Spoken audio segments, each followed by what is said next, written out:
All right. All right. Oh, it is such an honor to welcome our guest speaker, Tyria Riley. Good afternoon, good morning, everyone. My name is Tyria Riley. I am a senior manager at the Boeing company. Right now, I'm based in St. Louis. I lead the Boeing Defense, Space, and Security Information Technology Digital Acceleration Office. And so I'm responsible for managing a portfolio of various engagement that allow us to digitize how we design, go faster in our development, and things of that nature. I've been with the company. This year will be 18 years that I've been with the company. Close 17. What? Yeah. I actually started in St. Louis. I am an electrical engineer by degree. And so when I hired into the company, my first job was designing on the F-18 aircraft, doing electrical installation, design, and things of that nature. I've had a very broad career. I've had an opportunity to move around every few years in various areas, such as design on the fighters. I've done missile and weapons. I've done flight tests, tools and processes, and kind of transitioned into the software space with tools and processes around our electrical design, as well as architecture design, and now dabbling into the infamous big data analytics, and things like that. And so I've worked, I even had a stint in finance, actually. And so as an engineer, that was very eye-opening, I will say that. But it does give an appreciation of what it means to understand how the business works. And when we do design work, making sure that we're being cost effective, because we will design very extravagant things. So I think really just understanding overall how the business runs, how I can apply the design and all of that. From an educational standpoint, I have a bachelor's in electrical engineering from Southern Illinois University at Edwardsville, a master's in systems engineering from Missouri University of Science and Technology, and I have a doctor of philosophy in engineering management from Missouri S&T. So I'm all tapped out on the higher education piece with the whole gambit. So really now it really just is, how do I continue to refine my leadership approach as I take on more challenging assignments throughout the career. So that's me in a nutshell. That was so exciting. All right. Well, I guess we'll jump it off with questions. Yeah. So our first question for you is, how would you define self-care and self-love? So when I think about self-care, the first thing I want to, point out is there's a difference between maintenance and self-care. And depending on how you define that and where you are kind of in your life, self-care is really carving out that space to take care of yourself mentally, physically, and emotionally. And that can mean a bunch of different things to different people. But I define it as, just that space where you're operating in pure joy and happiness, and whatever that means to you. It can be as simple as going to get a manicure, or it could be going off to a retreat and in silence, you know what I mean? And so it just really depends on, kind of where you are, but it really is that thing that brings you joy, that makes you smile. When you think about, you have a long day at work, what do you look forward to when you get done with that? And so how do you indulge in that and make an effort to continue to do that? So high level, that's what I look at for self-care. Taking care of yourself, making sure that you can be whole before you can pour into others. I think doing that self-care is really key and all of that. The analogy that's going on right now is you have to put your oxygen mask on before you can help others. And so that self-care piece, I think, really plays a role into that. And the other part of the question was around self-love. Yes. Self-love. I'll tell you, I'll be fully transparent with you all. That is a journey. That is something that you have to make a conscious effort to do every day. When you think about the world that we're in, there are so many things that are reminding us that we're not loved, that we're not cared for, and things like that. And it really means to me, just really embracing all that I am and flaws and all, and understanding that I'll never be perfect, but I have to love where I am at this point in life. And having that self-love allows me to continue to grow. So if you can't love yourself where you are, you'll continue to try to be what everyone else wants you to be. And so until you kind of love all of the things that make you you, your physical features, your quirks, all of those things, you have to just accept that that's who you are. And there is something out in the world that needs what you have. And so accepting that, loving what that is, and walking in it. I tell people all the time, you have to walk in love, right? Walk in who you are, because that you put out that energy and people pick up on that. You know what I mean? And so you'll start to attract positive and all of that when you love yourself, you take care of yourself, and all of those types of things. So high level, that's how I view, self-love and self-care. I wake up every morning and I'm like, okay, I'm here. What's my purpose for today? How am I going to walk in excellence and all of those things? And so when things come against me that I feel like, oh, where did that come from? Doesn't matter, because I know that I'm rooted. You know what I mean? And so, internalizing all of that really allows you just to continue to exist and live and love and just be all the greatness. That's awesome. I love the distinction too between, maintenance, self-care, and self-love, because I think often we can kind of just, all these things are hard, so we can kind of clump them together and say, oh, I'm covering my bases. But when each one is a concerted effort. Absolutely. A good example, some people, we talk about, for example, going to get a massage, right? And some people, oh, that's self-care. That's, something extra. Whereas some people say, oh, no, that is maintenance. I must have that. That must happen, for me to be fully functional. And so it really is about that internal, reflection to figure out what are the things that you need to maintain your life. And then what are the things that are kind of a step above that for you? And like I said, it runs the gamut. It's just what you need at that moment in time. So, yeah. And I know that I definitely agree. Self-love, it's a journey.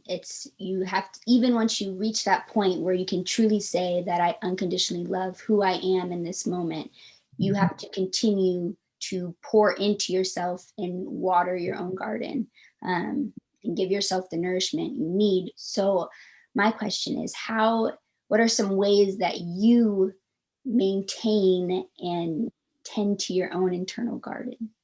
Absolutely. So from a maintenance perspective, for me, it is, I have a Peloton, right? And that is my thing. That's maintenance, right? But that's also my happy place. It's something that I do outside of work, and it brings me joy, because I know I'm satisfying several different things, right? Physically, mentally, emotionally, I'm addressing that with that. So that is, to me, maintenance, right? Maintenance is going to get a massage. That's maintenance for me. But above that, are more around the experiences. For example, what did I do recently? Road tripping when I lived out there, Portland or Canada, because those things give me peace. I know I have to kind of take off work and kind of arrange for that. But those things allow me to operate in joy, right? Gives me time to kind of go somewhere else and, do some fun things that I like. And I may be by myself or I may be with friends, Also, meditation is really important to me. It doesn't have to be long and elaborate, but I make time every day to meditate and really center and get myself together. I really try in the morning, but I also do it in the evening time, journaling. I am a planner. I am a creative planner, and I'll show you on camera, right? I have my planner. So I'm one of those folks that have like the inserts and stickers and washi tape. That brings me joy, right? Because it allows me to kind of plan out life, but it also allows me to be creative, which I love doing. And I would say, those self-care reading, again, getting back to the things that bring you joy. I've always been a reader, even when I was a little girl. For example, my mom would ask me when I was stressed, she would say, have you been reading? Because she knows that brings me joy, right? That's how I feed myself, water my garden. And so those are some of the things that I do. Music. I love a good playlist. It just really gets me going, depending on what's going on. And I'm a person of faith, so prayer is very important to me as well. And so those are the things that I have utilized to get myself centered and going into some challenging meetings with challenging peers and all of those types of things. But it really is, getting back to the things. For me, it's like things that take out a lot of the decision making, where I can just be. I can just be Tyria. I'm not Dr. Riley. I'm not, all of those titles and labels. I can just be Tyria in those spaces. And so those are just a few of the items that I do when I can. Oh my gosh, you're so inspiring. And you are a true embodiment of someone who I see as unconditional love. And so I'm curious, have you always been this centered and grounded and at one with yourself and all, or that's something that came new? Or I guess what was your journey with that and getting to where you are now? Right. Yeah. No, I wasn't always this way. I would say I spent a great deal of time trying to figure it out, trying different things, watching all these various videos, and it just became overwhelming. And, for me, I would say what really was the pivotal point, and I don't know, I don't think that this should happen to everyone, but for me, it was a traumatic experience in losing my mom. And so all of that led up to that, where I lost her to cancer. And so kind of that journey of kind of spiraling and ultimately to, leading to her passing.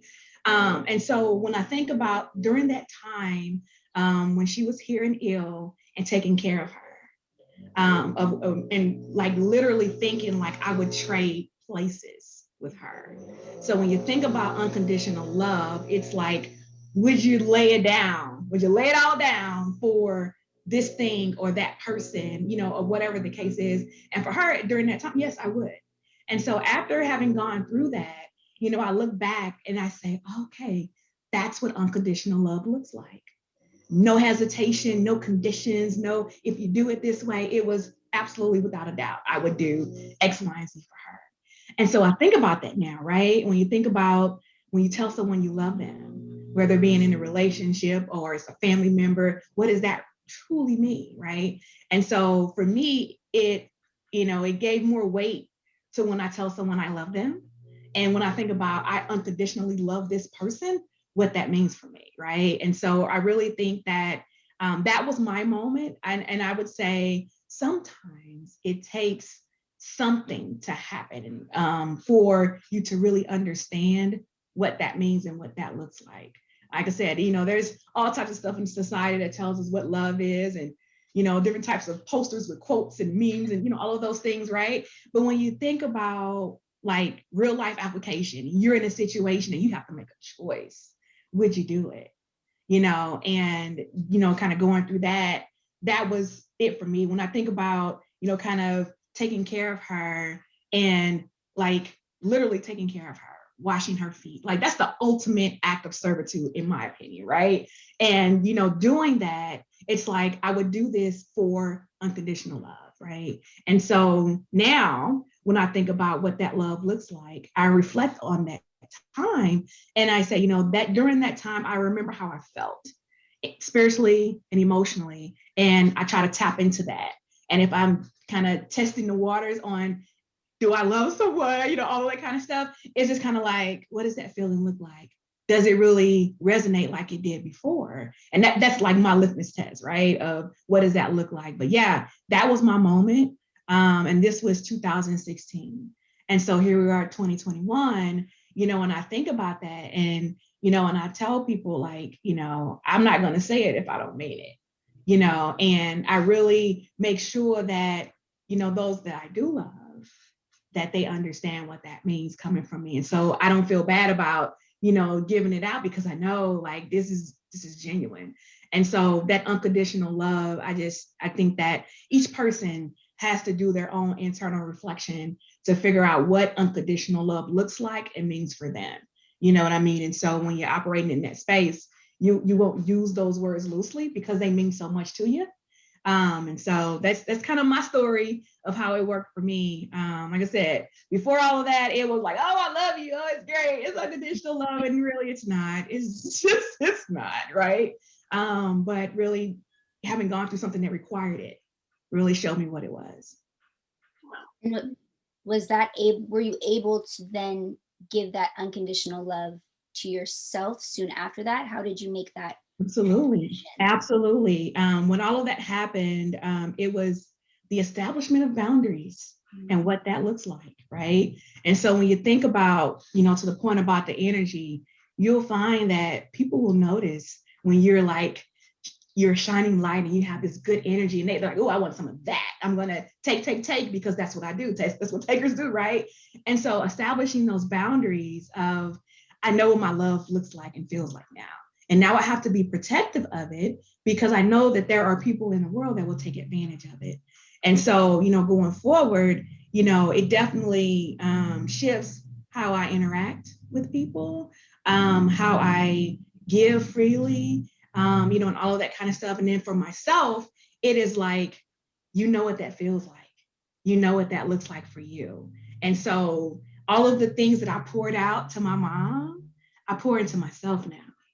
And so everything from self-care, maintenance, all of those types of things, but also words of affirmation, telling myself, you are safe, you are good enough, all of those types of things, to where when I walk into spaces that I was once intimidated by, I'm like, no, you ought to be glad I'm here. You know what I mean? And so it's that, right? And so again, it's a journey, and it's making a conscious effort daily, I would say, of, showing yourself the love, that unconditional love that you would give to others. But I think first it's recognizing what that looks like for you. And so then you can determine, you can understand like what it looks like to give it out, and also to pour into yourself. Thank you for sharing that about your mom. That was really powerful. Gave me goosebumps. That was really neat.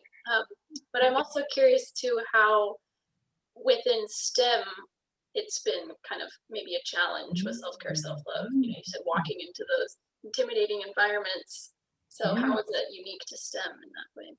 Yeah, so when I think about STEM, I think about, if you go all the way back to, I'll say undergrad, and you think about when you walk into your class, right? You're either the only, one of the few, and then immediately people are already, clicked up, right? And so when I reflect back on my time, those were the moments where I was like, what am I doing here? I don't belong here, all of that. And it was my mother, right, that gave me the encouragement to keep going. So I still continue to tap into that.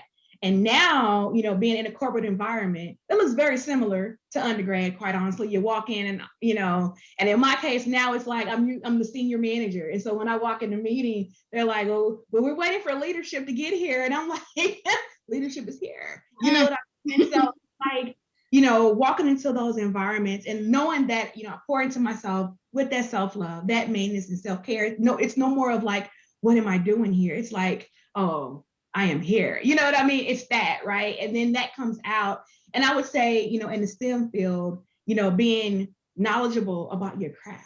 That's, for me, that's another place of, I'll put it in with self-care, because it's making an effort to invest in what makes you special, what makes you great. And so for me, STEM is my space. I love doing it. I love being a part of it.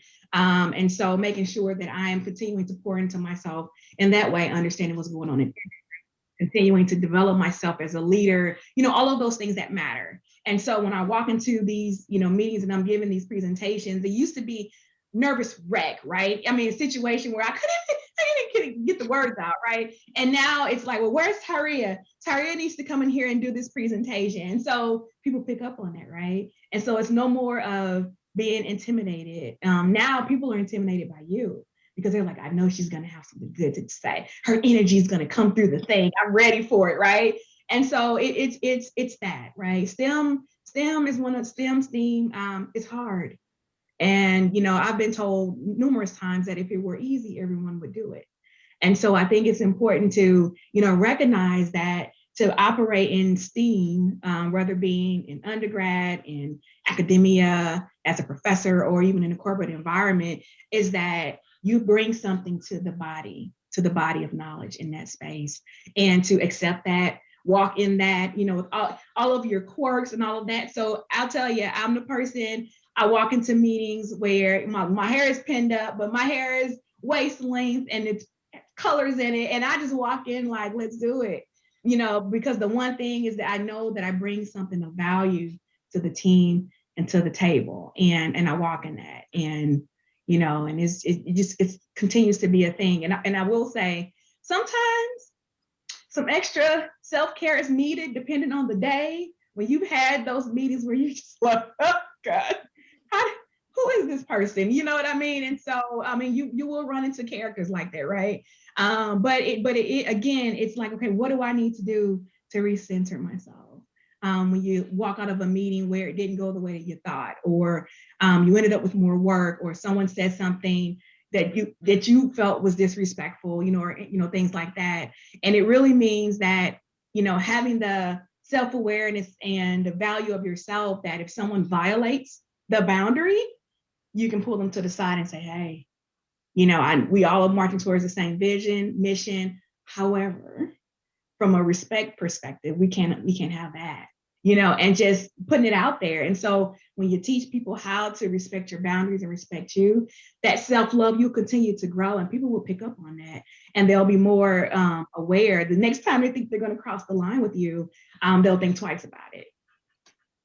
Wow, that was amazing. No, I resonated with that so much. I love how it's like almost like you're working on yourself, you're adding to your tool belt to make sure that you feel empowered in the situation that you put yourself into. And then to be able to have the self-awareness that even if that you put yourself into a situation that may have been difficult or not worked out the way you wanted it to, then you have the self-awareness to come back and then continue to show that self-love and self-care to recenter yourself. I thought that was, perfect. Yeah, I think in STEM fields, depending on the industry, there's a level of resilience that comes along with that. And I tell people, the earlier you build that, the better off you are long term, because as you move up a career, wherever you are, you're going to run into much stronger personalities as you go. And if they smell blood, they're going after it. but it's like, if you are grounded and rooted, and it's like, okay, this is not personal. This person doesn't even know me to have a personal problem with me, right? And so you kind of think through that, and you get stronger, more resilient, and all of that. And you're just like, no, I love me. What you won't do is break my spirit, in the midst of all of this. And so I think carrying that with you, and whatever pep talks, you have to give yourself along the way, I think is really important. And having that village, I can see with this organization, having that village of support, that when you have that day, you're like, oh my gosh, Lauren, let me tell you, and you can have that person to kind of shoulder you can lean on to kind of lift you up, because you need that in this field. In STEM, you need that. Absolutely. Wow. So on point, definitely. But I'm curious, how, when you run into situations like that, not so pleasant situations with your colleagues and peers, and it's not necessarily a situation where you pull them to the side, more so like a meeting that didn't go your way. How do you recenter yourself at work? Do you have any methods? Yeah, absolutely. So when we were in office, I had an office, and I would just go in my office and close the door and just trying to, and I would listen to some of my favorite songs, and things like that. Working from home now, I have my little setup here. I have my bamboo, my Himalayan salt lamp, candles, and my little succulents. Everything is here that brings me joy, right? And so when things are kind of like in the throes of what's happening, I can smell the lavender, right? And so that continues to calm me down. And it's just like, you know what? You've dealt with the version of this personality before. This is no different from the person you ran into 10 years ago. Let's just deal with it, right? And so those are the things that I do. And I would say, like I said, again, working from home, it's much easier for me to go outside if I need to go sit on my patio and regroup, or listen to, music around here, and things like that. But, one of the things when I'm in the throes of someone, out of character in a meeting, I have to quickly remember, actually, I reflect back to my research. So part of my research was examining behaviors of technical leaders in stressful situations. And so, right? So you have the data, right? And so after going through all of that, you kind of can spot, those behaviors. And then, the research kind of gives guidance on how to deal with people in those situations. And so oftentimes it's general statements. They're saying, oh, this didn't happen, you didn't do this, or, whatever it is. And if you say something as simple as, can you give me an example? I mean, if it's real, then you have a tangible, right? And otherwise, it's just you just in your feelings right now. You're in your emotions. And if they can give a tangible, then you can go fix, right? You can go and and come up with the response. But if they don't have an example, and then you can just kind of head that off and say, well, let me know if there's something specific that you need me to address. And a part of that is really just that calmness, because I have found that oftentimes when people are up in arms, people respond up in arms. And so now you have two people that are up in arms, right? But however, responding calmly, they don't know what to do with that. It's like, okay, well, you're not upset the way that I thought you would be. So let me get myself together. And I've seen it happen so many times where they just kind of say, okay, well, let me think about that and get back to you. Okay, I am here to support, and you just go on about now when the meeting's over, then it's, I have to go in my office and close the door, right? And be like, I cannot believe. But in the throes of it, it's like, we talk about letting it roll off your back like a duck and never letting them see you sweat. Because I think there's this expectation, I would say, especially with women in STEM, that we are going to respond with high emotion, squealy voice, and, all of those different types of things. And it's not always the case. And so I think, figuring out how to navigate in those situations and respond to de-escalate and get back to the root cause of why we're here, what we're talking about. I have found that tends to, quell some of the largest giants, at least that I'll come across. I definitely, I just love literally everything you're saying right now. And one thing that caught my attention even more, even though I was already always giving my attention, but when you said they expect a response from you, and so when you hit them with the calmness, I immediately thought it's very clear that your happiness, the way you feel, the way you react and respond is based on you and not external. Do you have anything to say in regards to that? That is work. I'll be honest. That is daily work, because the knee-jerk, right? The knee-jerk response is to just completely lose it right along with them. But then when you think about the grand scheme of things, you think about like being selfish, quite honestly, what is that going to get me? Is that going to get me what I want out of this situation? And if it's not, most times it's not, right? It will just be two people going at it and you still won't solve the problem. And so I had to get to a place in leadership to where, and accepting the reality that it's not personal. It's not. And when I think about that, because I say, well, you don't know me at all. You don't know me outside of work. You know me as Tyria, who sits, 2 doors down, but you don't know me enough to have a personal problem with me. So oftentimes, when these situations happen, the root is something else. It's usually maybe their boss is on their case about something, or some other team member, or something in their own home that they may be dealing with, but it doesn't have anything to do with what Tyria has said in this 10-minute meeting, or whatever the case is. And so really internalizing that and walking into any type of interaction, with the understanding, and, for me, is that this person doesn't even know me. I'm coming in here to give my perspective on a topic that they care about and how I can help or not help, depending on what it is. And that's that, and so that calmness, that really helps, because and I'll say in our industry, There is always hair on fire. Everything is priority one. Everything, you have to do it like today. That's just how it is.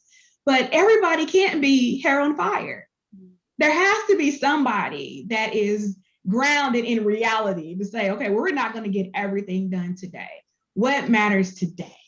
And work through that. And so I just want to make sure that we are solving the problem and not getting wrapped around the axle. And so, yes, that is daily work on myself, making a choice of, because you can kind of fork off in any type of interaction, you can go left real quick. And, you know, just kind of thinking about, is this going to get me what I want? It sounds selfish, but in the grand scheme of things, it's like, if it's, you know, if it's not going to get me anything, it's not even worth the energy. And I have found that that calmness has been way more successful for me in getting what I needed and wanted versus hair on fire, you know, and I mean, it's, you know, all of that. So, yeah. And with your internal state, is it going to make you feel good? I think that's a key thing to ask yourself as well, because typically for me, whenever I've run into situations where I have those knee-jerk responses, I end up definitely not feeling good in the moment, because being angry does not feel good. Exactly. And after, I end up feeling guilty or bad, and so I still don't feel good. Whereas being calm and taking a few deep breaths or meditating in that moment real quick, just to recenter, always feels good. Absolutely. Absolutely. The other person is like tripping or whatever the case may be. Yeah. They're not dependent. I don't need them to do something or say something or act a certain way or be a certain way in order for me to feel good. I think that's a key thing in situations like that. Absolutely. Yeah, it's like, you know, you be in that zone by yourself. And so when you think about, one of the other things that I've been learning about in this leadership program is around energy levels. And so there's like 7, right? Like levels 1 and 2 is like at the bottom, like you're in straight fight or flight mode, nonstop. You can't even think strategically because you're just in survival mode. Like level 7 is like the alchemist. You know what I mean? You're just up there, you're in nirvana, everything's great. Ideally, folks are in like 4 and 5, normal kill. And so when I think about that, now I start to ask myself, what energy level are you operating at? And if I'm down in a 1 and 2, it's like, that's not it. We're working on this, Tyria. We have to, you know, bring it up. And so bringing myself out of those situations, you know, I definitely believe that, you know, it goes a long way of, you know, again, just being self-aware of where you are in that moment. And it's okay to have those feelings and stuff like that, but just being aware and not letting it overtake you to where you find yourself, you know, regretting, you know, oh my gosh, I can't believe I let them make me upset. And now you're, you know, kind of beating yourself up at, you know, that evening or, you know, whatever the case is. It's no, it is what it is. I did the best that I could in that moment and we go on, you know. And so I totally agree with, you know, really thinking about how does it make you feel, because you don't want people having that power to take you out of your element just at a drop of a hat, or just saying one triggering thing and then all of a sudden you're undoing all of the internal work, you know, that you've been working on. Yeah. Because we can't control other people, but we can control the thoughts we think and what we choose to focus on. So absolutely. Yeah. And that self-reflection too is so helpful, you know, kind of mindfulness. Sounds like, Tyria, you have mastered that, you know, being able to check in and talk to yourself. That's so helpful. It can feel silly, but when we figure out how to do it. Yeah, absolutely. And being real with yourself too. And being real with yourself, even when you're in a not the best feeling place, and knowing that that's okay, and talking to yourself like you would talk to a loved one when they're going through a. Absolutely. Absolutely. Yeah, definitely. I would say recognizing, because I think sometimes we don't allow ourselves to feel. I mean, I still have moments where I feel grief and I just allow it to happen. I don't try to like suppress it. I allow it to happen because I feel like that's a part of the healing. Because when you allow those things to, you know, run their course, you know, you come out on the other side of it and you're just like, I'm human, I'm here, and I'll, you know, you keep going. You live to fight another day, so to speak. But suppressing, it's never the answer. And I tell people, you know, things like therapy, whatever you need to do, to, you know, make sure that you're okay, that you can check in with yourself mentally and emotionally, you know, take advantage of that. I know there's a stigma around things like that, but I think it's so important because if you really want to be your full authentic self, you have to unpack some of those things that have happened over the course of a life, whether it be in childhood, adolescence, you know, all of, you know, the whole life's journey. But unpacking those things can really shine light on areas where you can really be great.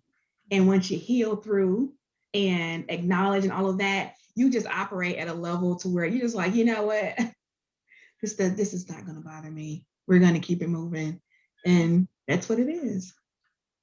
Yeah, I agree to the point where you appreciate those moments in the past that weren't so easy, and seeing the benefit that it led to. There's benefit in everything. There's growth in all situations. I love that you don't just recognize your feelings, you feel them. It's beautiful. It is, I mean, it is what it is. We're not robots. We're humans with feelings. And I tell even my direct reports, like, check in, how are you feeling?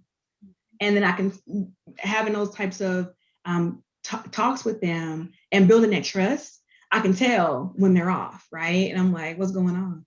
And creating that space where they say, Tyria, let me tell you. And sometimes they just want someone to listen. They just want someone that's not going to judge them, you know, and things like that. And I think that's something that we all want, you know, at some point in life, where you can just be yourself with whomever and not worry about being judged and, you know, and things like that. And I just think that really unlocks a greatness in people when they're allowed to just fully be. Wow, you're just a dream boss. Holy cow. My boss. Fun, right? We have fun, but my team, I have my days, right? But my team knows me as well as I know them. And so they know, okay, well, Tyria is not gonna like this, so we may as well prep her now. But they know that, you know, when I come, when I request things, you know, and I expect a certain level of excellence, I'm not going to expect anything out of anyone that I don't expect for myself.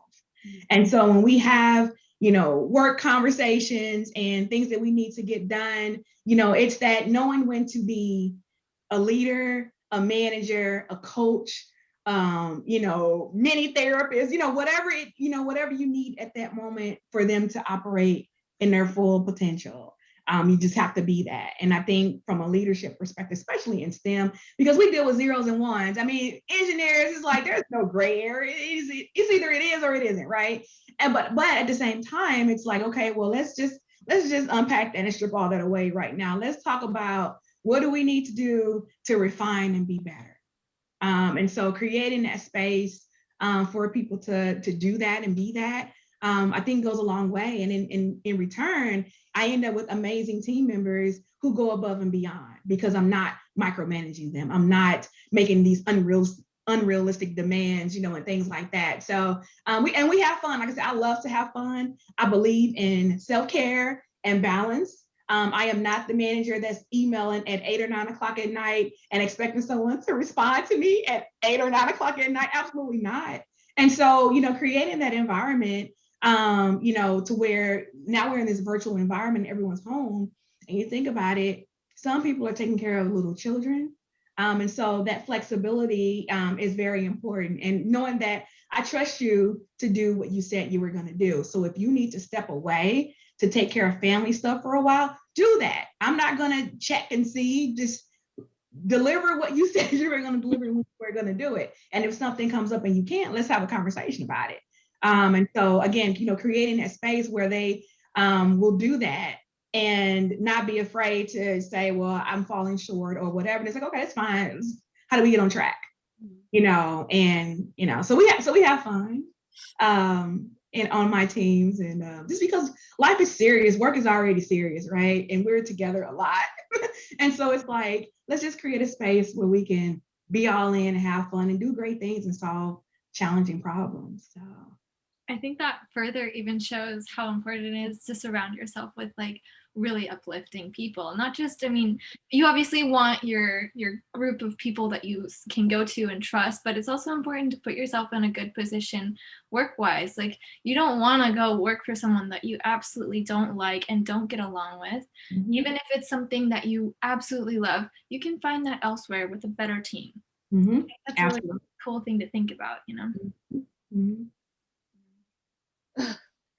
So, I have two things. One, when are you going to do a leadership like workshop or class or something? I would attend. I'm waiting. You're not the first person to ask me that. I'll get around to it. All right. Well, make sure to keep us in the loop, please. But also, I know since you mentioned you meditate, do you have any tips for someone who is interested in meditating, but they don't know where to start? Yeah.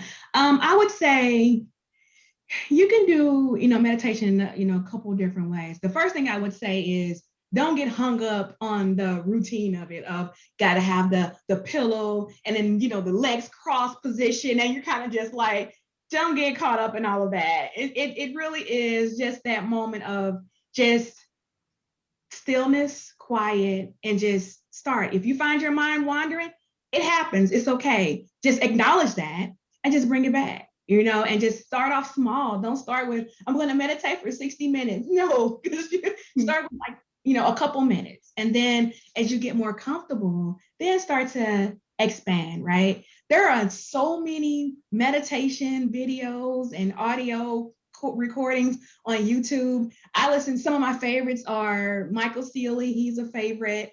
He has such a calming voice. Rasa, I can't remember her last name. She's another favorite. There's Trigram Healing is another one. And these are the ones I used to listen to later in the evening because they're like 30, 45 minutes to an hour. But during the day, for me, it is really just that moment, whether if I'm in my meditation space, or if I'm just kind of in my desk and I'm like, okay, I need to get it together for this next meeting, it's fine. It's just, taking out that time. Like I said, I wouldn't get caught up in all of the routine and, aspects of it, but really just start to focus on, if you meditate on a particular topic, or if you think about maybe you have a couple affirmations for yourself, kind of thinking about those things and thinking about, we talk about visualization sometimes. So if there's something that you want, you can use that time to kind of visualize what does it look like to operate in that thing. So if you want, I don't know, I'm just gonna make up something. If you want to be a vice president, right? And you think about what does it look like to be a vice president? How do I see myself operating? What does a typical day look like? And you kind of start to visualize those things. And I mean, law of attraction kicks in and all that kind of stuff, but it really is about, just kind of focusing on that thing. If it's a stress related type of meditation, sometimes it's that stillness and quiet and just kind of, bringing it down goes a long way. Those 5 minutes, I tell you, go a very long way. And like I said, as you mature in it and become more comfortable in it, time will get longer. Sometimes people meditate through writing. That's the way as well. If there's a particular topic, you kind of just focus on that thing and you journal about it for however a set time, and then you move on. I mean, I would tell anyone, just start. Don't get caught up in all of the stuff surrounding it. You can invest in all of these pillows and tapestry blankets and poofs and all that kind of stuff, but it really is just taking the time out uninterrupted with yourself and just recentering. Like I said, you can kind of reflect if you want, but I just, when I do it, I just really just kind of focus on my breathing, because it's like when I think about certain things, my breathing changes. And so it's like, okay, that's something that I need to work on. Trigger, that's something that I work through. So I think it's just, just really doing that, just doing the work. And I promise you, it gets easier over time. And before you know it, you'll be teaching classes, and then you have all the pillows, and you're just calm and one with everything. You're like, it is what it is. I know when I first started meditating, And I still use the same visualization as just watching glitter like fall on top of me from the sky and then through me and over me, and just continue like it's raining down, and just focus on that. And that is my go-to, like multiple times a day. Yeah, absolutely. Yep. Is that whatever that thing is for you, meditate on it. Something that brings you joy and happiness. And to me, it calms you down, and you can kind of start to, again, listen to your breathing. And, next thing you know, you're like, okay, I am good. I'm all good. Right? Peace. Yes. Possibly we could put some of your favorite meditation, like accessible meditation accounts, maybe on YouTube or something, in the description box or video. That would be really cool for people who want to try it out and share how. That's a great idea. Love that. Well, does anybody have any more questions? Or Tyria, do you have any final words that you want to share or say? It could be anything you want. I would just say, oh gosh, walk in it, whatever it is for you. Take out the time to figure out what love means to you. What does self-care look like for you? What does joy and peace look like for you? It may not be what you think it is. It may not be the career. It may be something completely different, right? But figure out what that means for you. Take the time to really get to know yourself. What makes you tick? What are your blind spots, all that kind of jazz. But really get to know yourself, because when you do that, then you know how to be for other people. And so continue to pour into your cup, build your village, lean on each other, lift each other up. We live in a world that's very divided right now.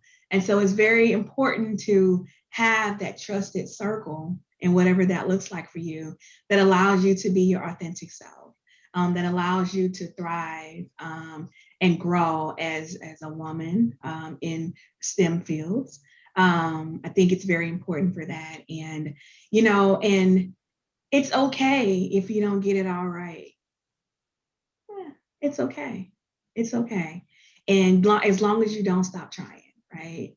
Keep moving forward, because there are people who are coming behind you that are going to look at you like, oh my gosh, Lauren, when are you going to do your leadership training? You know what I mean? And think about that. And so what you're planting now, you may not see all of the benefits from it, but someone else will.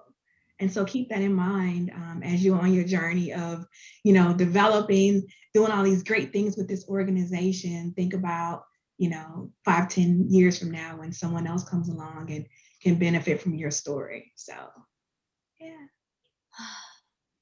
Well, thank you so very much. I feel re-entered a little bit, like it was just like such an honor to chat with you and hear your wisdom and your advice, and just everything you had to say and share was just perfectly worded. It was great chatting with you, ladies. Thank you for the opportunity to share. I love participating in things like this. So hopefully you found value and some nuggets in this conversation. I know I did. I always learn something. But yes, thank you for the opportunity to share with you.